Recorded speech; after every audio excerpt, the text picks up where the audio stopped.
Sangye choding suki choknamna jingju body dekni kepsichi deki jinsuki bisonam ki drola pincher sangye drew parshok. The Buddha Dharma and Sangha, until fully enlightened, I take refuge in you. Through the merit of my generosity and the other six perfections, may I attain Buddhahood for the sake of all beings in samsara. May all beings in all worlds have bliss in the causes of bliss. May all beings in all worlds be free from sorrow and the causes of sorrow. May all beings in all worlds be inseparable from sorrowless bliss. And may all beings in all worlds reside in equanimity, freedom, clean, aversion, and close-mindedness. Hi everyone, Nakmat Deshin Lamo here. I am on break at my work. I have a lunch. And I am blessed to have a job where I can basically practice all day. And so it gives me some time to really reflect on things in the Dharma. And so it is Halloween season. We are in that period between, like, say, the Japanese festival of Obon and October 31st, All Hallows Eve in the West. And this is a time of year when traditionally spirits and unseen beings are a lot more active. And it occurred to me that I think some explanation is needed for the average kind of Westerner who's coming into Buddhism about why teachings about unseen beings are very important in Buddhism. And I think I'll start, I'm going to try and keep this to be a brief video. I'm going to try and aim for about 15 minutes, so we'll see if we get there. But let me start with a story. One of my Dharma siblings, who I'm very dear friends with, we were together, and I noticed that this person had a spirit kind of feeding off of her and kind of bringing up a lot of, like, making her very emotional and all kinds of stuff. And I pointed this out to them, and they asked me, what does it look like? And because they're like, this is a person who has some ability to sense spirits, but they're still kind of developing that a bit. They're trying to refine that ability a bit. And so, my sense was that, it kind of looked like one of those, if you've seen one of those ghastly Pokemons, like a little chompy floating head with some flames around it kind of thing. That's actually, there's a Japanese yokai that is based off of, and I forget the name of it, but you could Google it and look it up. There's a, basically a little, because they said that it looked like, seems like kind of like a floating head kind of thing when they sensed it to it. Anyway, that's kind of an interesting fact, but that's a little bit of a digression. So this is a thing, and they were like, well, what do I do? And I was like, well, I would do wrathful practice, and you should probably drive it off, because it's it's chewing on you. It's like eating your life force. And so they did, and they did this for, I was there, and they're, I'm like, well, if you need some help, I'll step in, but you should probably handle this. This is not that strong of a spirit. You should probably learn to drive this off and develop this kind of skill. And so they did, and they successfully drove it off. It took, a little bit of time. They were doing some wrathful practice protective practice for about, it was a little under an hour, I think. And they successfully drove it away. At least for the evening. It might come back, and if so, we'll see if I need some repeated banishing. But anyway, so far so good. And we were talking about this afterwards, and this was something they very clearly saw that this was a real thing that was happening to them, and I saw it too. And one of the things they expressed was like, well, this is kind of scary. And I'm like, yeah, it can be a little bit. It's a little bit intimidating when you are a practitioner and you've kind of first realized that we aren't alone in this universe, that unseen beings are all around us, kind of unseen wildlife, so to speak, and that, we share this world with other beings. And, some of them we can see, like little mice and squirrels and pigeons running around, but some of them we can only sense when we've developed a certain level of sensitivity to very subtle energies. But that doesn't mean they don't affect us. They're still there whether we sense them or not. And that's kind of, I think, the point of this talk. this little video. So these things are real, they exist, and they can cause problems for people.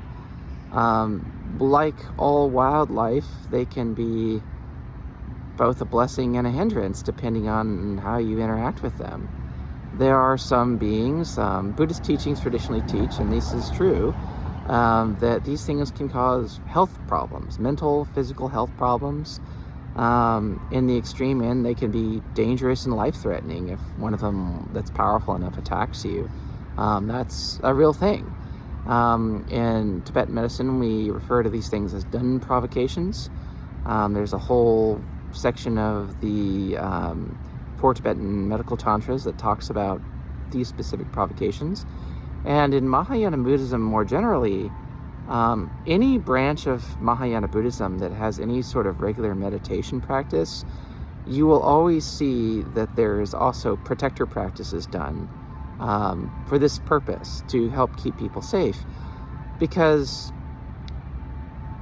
and this is, I think, kind of the key. So let me just pause it right there. So we're pausing on protector practices and why we do them.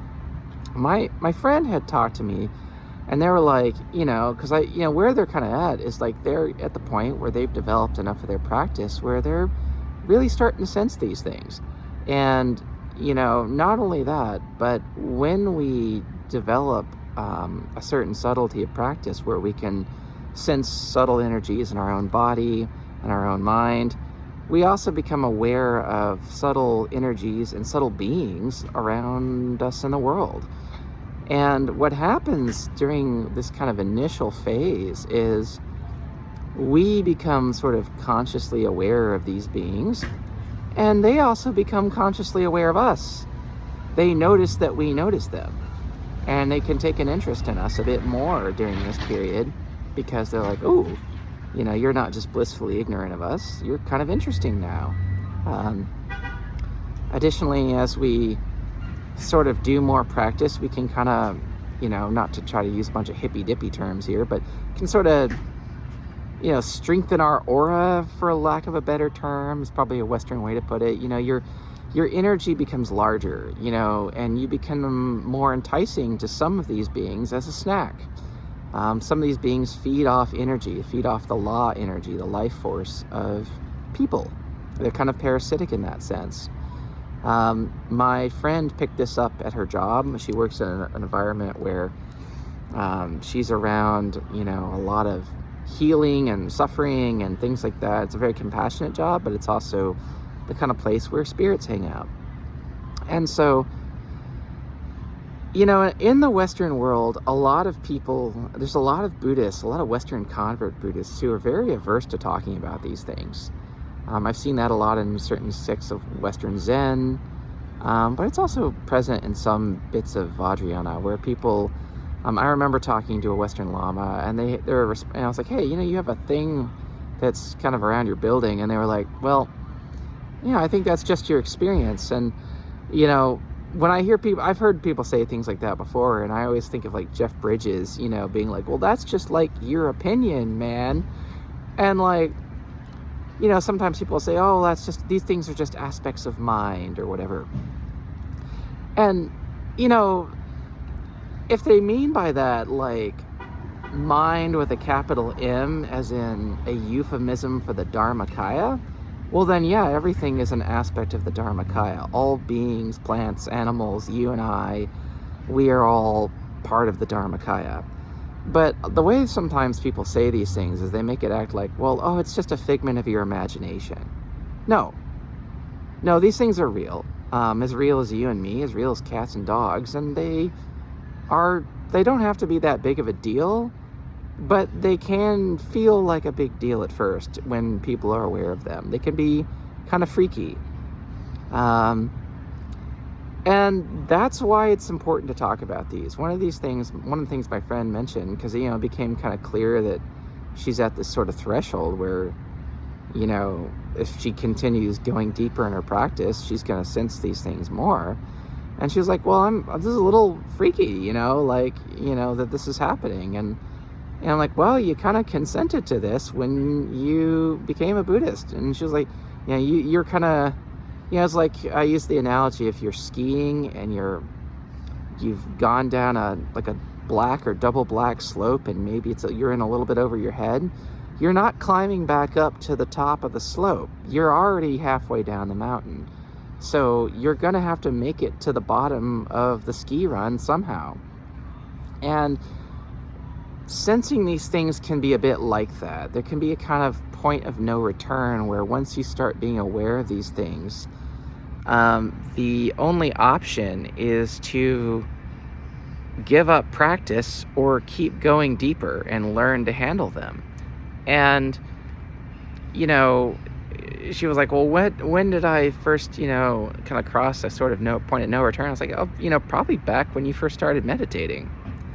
And this is kind of one of the reasons why I personally have a big objection to, Western converts, and it's usually Western converts, not exclusively, but usually, refraining from teaching about the Sambhogakaya, refraining from teaching about unseen beings and spirits and encounters with devas and all these things.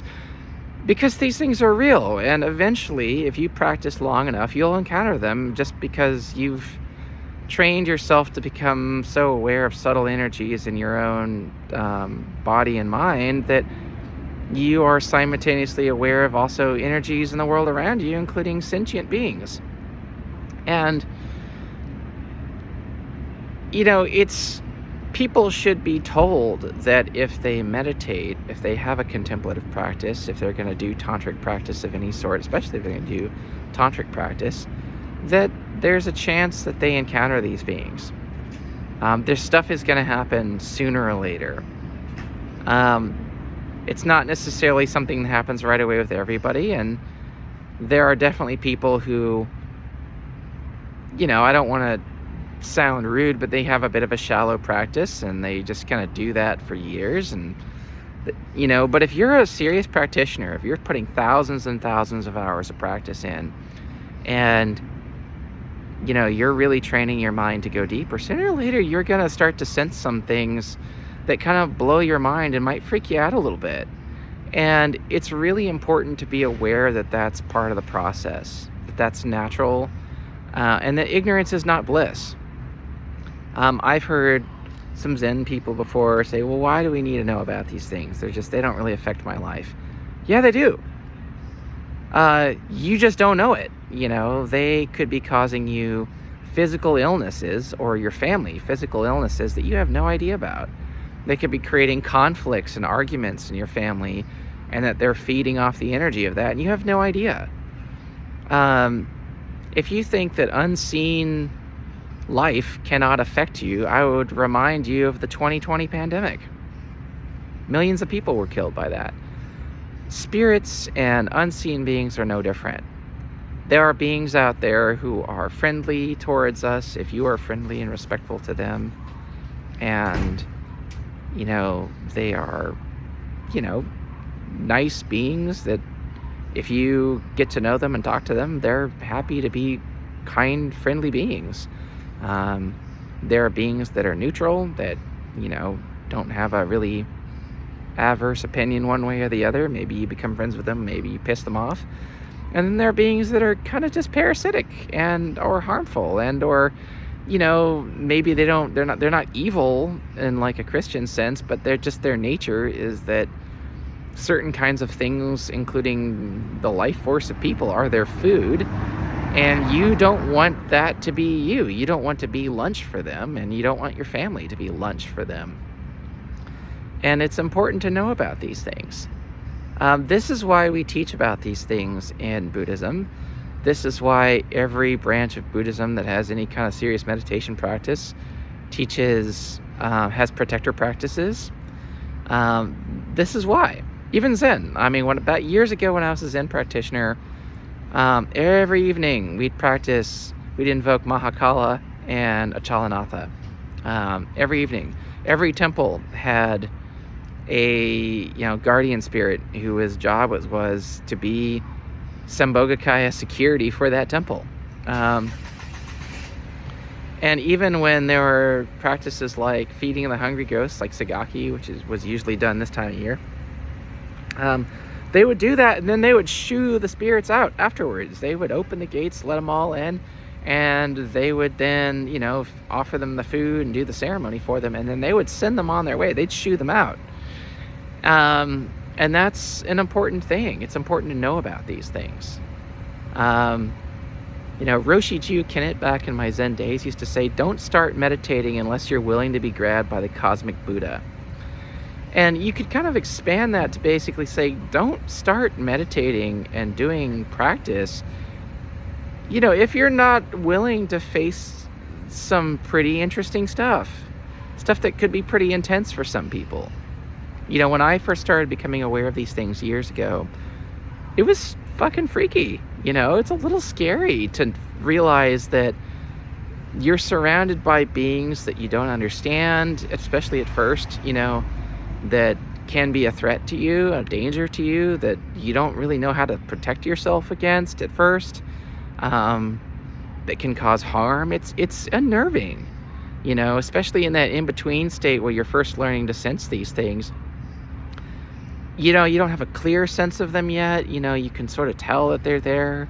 And it's a little freaky. I think a lot of people go through that experience where, people I've talked to who've had that, it's a little unnerving. It can be kind of terrifying, honestly, especially at first when, people realize, like, holy shit, this is real. Like, this isn't just a story that's cultural or passed down to be inspiring. This is real shit. And they don't have to be a big deal later on. And if you do practices, you learn to drive them off, you do protector practices, this can just become an ordinary, natural part of life. If you look at countries like Japan or cultures like Tibet, this is what Nakpas are for. This is what, like in Japan, they have the Shinto shrines or the Shingon Buddhists or Shugindo practitioners for. They have a whole system there of shrines and people who are there to be respectful to the spirits. Both places like Japan and Tibetan culture, if they're going to build a building or if they're going to cut down trees, they'll have ceremonies to go in and explain to the spirits and make offerings and say, hey, we are so sorry for cutting down. Here's kind of a ransom. Here's an offering to say we're building something, but here's a kind of payment on our end in return. People have developed a kind of equilibrium where they're like, okay, we have a sort of spirit management system. Like in Japan, that's kind of what Shinto shrines are, and what like the Shingon, like some Shingon practices and Shugindo practices do. Not exclusively. I mean, Shingon is a full Buddhist sect. But that's one of the things that they do, is they handle this kind of stuff. And in our culture in the West, because of Christianity for like 1,000 years, and later the reactions to that because of kind of the scientific materialism backlash, this knowledge has been really repressed in our culture. It's been very viciously repressed. If you look in the Bible, there's a whole lot of stuff about the evils of diviners and witches and sorcerers, and their whole spiel was that nature and the outside world is full of devils and devilry, and only the four walls of the church are sacred. And their acknowledgement of Sambhogakaya was basically like setting up this dualistic world where their pantheon was good, the angels and all that, but everything else was just demons and devils and idolatry and blah, blah, blah. And so they set up this really fearful world, and they ridiculously persecuted anything that had any teachings counter to that. And then you get into the scientific materialism backlash where people were just like, oh no, all that shit's just completely made up on either way, and it's just a bunch of hooey. And neither of those extremes is true. These things are very real, and it's important that people, A, know that by practicing it all, you're consenting to encounter this stuff eventually. Sooner or later, it's likely, more likely than not, that you'll encounter some of these things. As your sensitivity and practice increases, you'll become aware of things that you were previously ignorant about. And that includes unseen beings and sentient beings that, are all around us. And you should know that, that's what you're consenting. And I think that's my objection when people don't want to teach about this stuff, is that,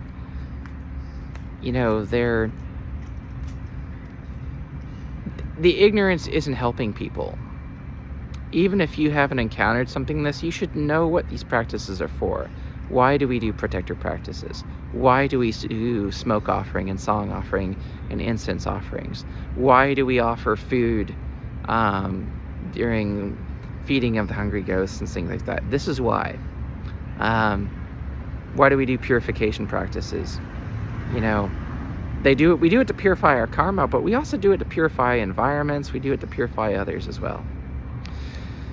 So that's it. We're about 20 minutes, so I'm just going to end it there. But yeah, I wanted to make this video, and if anyone has any questions, they can put it in the comments. They can contact me, and I will get a hold of them. And yeah, hope you have a great afternoon. It's a good time of year right now with all these beings active, which is this transition of the seasons is the time when the veil is kind of a little bit thinner. It's a really good time to do song offering. It's a good time to do protector practices. It's a good time to do hungry ghost offerings. Raise your shields and offer some food. All right, that's it. Hope everyone has a good day, and yeah, let's dedicate the merit.